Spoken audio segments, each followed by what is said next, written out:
Today's Bible study comes from Luke chapter 12, verses 54 through 59, and this ends the chapter. He said to the crowd, "When you see a cloud rising in the west, immediately you say, 'It's going to rain,' and it does.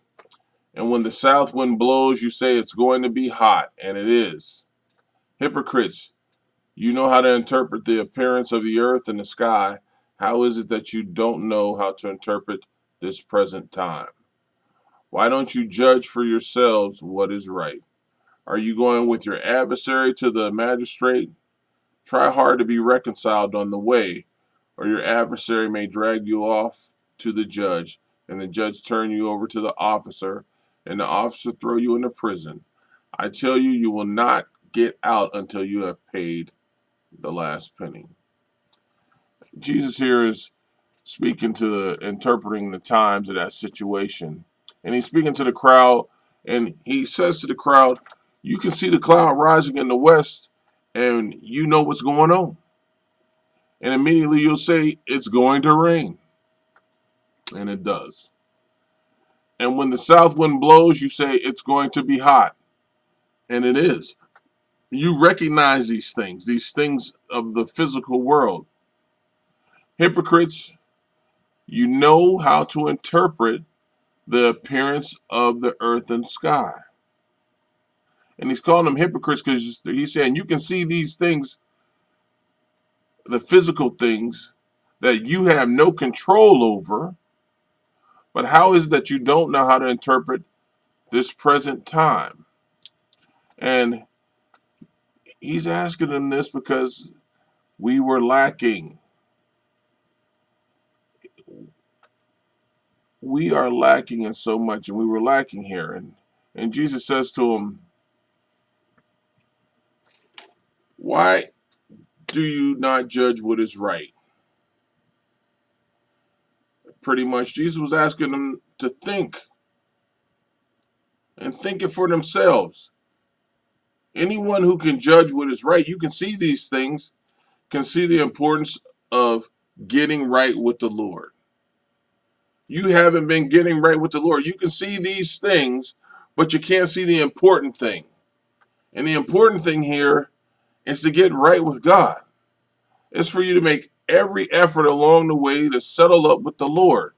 You need to get right with God. Why don't you judge for yourselves what is right? What is right? God is right. As you are going with your adversary to the magistrate, and although it says adversary and the magistrate, and we do go there, the adversary is Satan and his ways. And you're going to the magistrate. Try hard to be reconciled on the way. Get away from this adversary. Don't go in front of the Lord and have this adversary drag you off to the judge.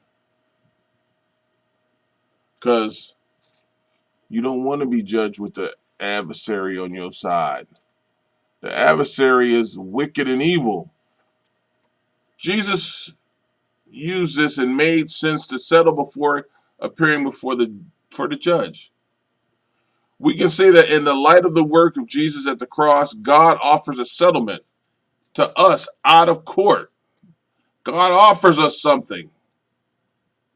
And court is before judgment. And he does this before you meet with him by putting our trusting love with Jesus, by submitting to Jesus. And he did this at the cross. And Jesus tells them there is a great penalty of not settling with the Lord. You're going to have some trouble if you don't settle with God. Because on that day of judgment, the urgency to get right with God won't matter.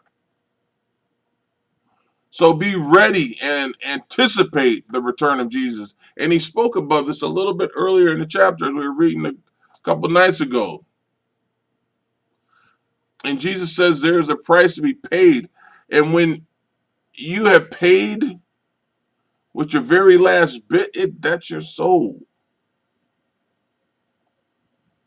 And this also tells you, for everybody who thinks hell isn't there and forgets that there is eternal life, well, this lets you know that there is also eternal damnation.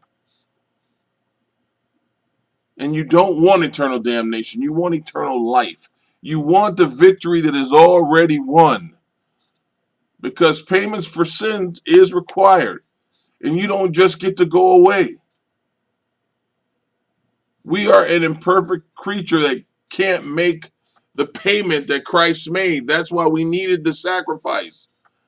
Jesus' payment atoned for everything. And that came from a perfect God. And the coin here that he's referring to was the smallest coin. They called it a lepton.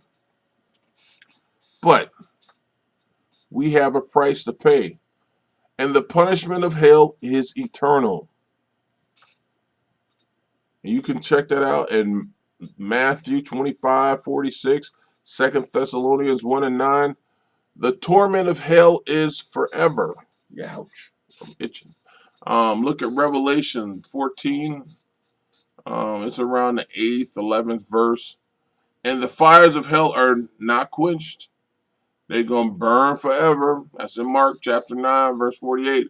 The unjust have their own resurrection. Wow.